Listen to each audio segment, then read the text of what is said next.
Hi friends, today recipe is మునక్కాయ curry ఎలా తయారు చేసుకోవాలో చూపిస్తాను. ప్రాసెస్ అయితే చూసేయండి. ముందుగా ఇంగ్రీడియంట్స్ చూపిస్తున్నాం కదా. ఇప్పుడు ఒక ప్యాన్ అయితే తీసుకున్నాము. దాంట్లో ప్యాన్ అయితే స్టవ్ ఆన్ చేసుకొని ప్యాన్ కొద్దిగా హీట్ అయ్యాక 3 టేబుల్ స్పూన్ ఆయిల్ అయితే యాడ్ చేస్తున్నాను.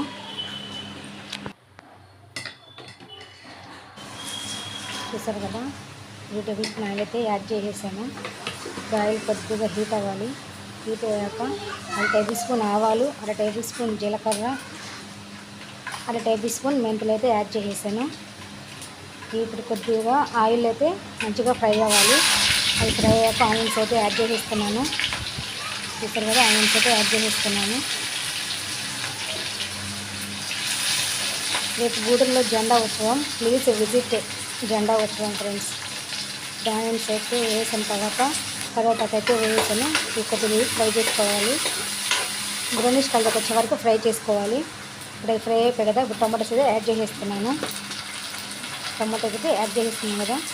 ఈ టమాటోస్ కూడా మగ్గే వరకు అలాగే ఫ్రై చేసుకోవాలి ఆయిల్లో.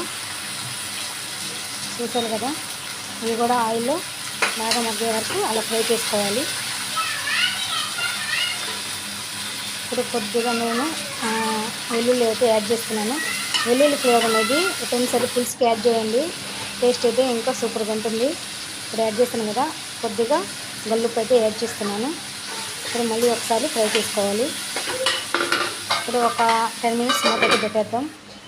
చూసారు కదా, ఇప్పుడు ఆయిల్ అయితే బాగా టమాటా అయితే మగ్గిపోయింది. ఇప్పుడు 1/2 టేబుల్ స్పూన్ ధనియాల పొడి అయితే యాడ్ చేస్తున్నాను.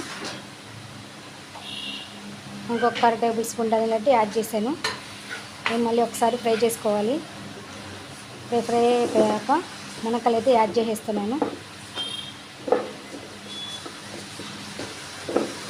చూసారు కదా, మునక్కాయలు అయితే యాడ్ చేసేసాను. ఇప్పుడు ఒక 5 మినిట్స్ అలా కలిపేసాక చూడండి, ఆయిల్ అయితే బాగా మునక్కాయ కూడా మగ్గిపోయింది. ఇప్పుడు 1/2 టేబుల్ స్పూన్ పసుపు అయితే యాడ్ చేశాను. ఇప్పుడు 2 టేబుల్ స్పూన్ కారం అయితే యాడ్ చేశాను. ఇప్పుడు ఒకసారి మళ్ళీ మిక్స్ చేసుకుందాం. చూసారు కదా, మిక్స్ చేసాక ఇప్పుడు చింతపండు వాటర్ అయితే యాడ్ చేసేద్దాం. చూసారు కదా, చింతపండు వాటర్ కూడా యాడ్ చేసేసాను. ఇప్పుడు ఒక్కసారి కలిపెట్టి మూత అయితే పెట్టేద్దాం. ఇప్పుడు 1/2 అవర్కి ఓపెన్ చేస్తే గుమ్మగుమ్మలాడే మునక్కాయ కర్రీ అయితే రెడీ. కొత్తిమీర గార్నిషింగ్ చేసి మూత పెట్టేస్తే టేస్ట్ సూపర్ ఉంటుంది. ట్రై చేయండి ఒకసారి. Do like, share, subscribe to my channel Usha Suman vlogs.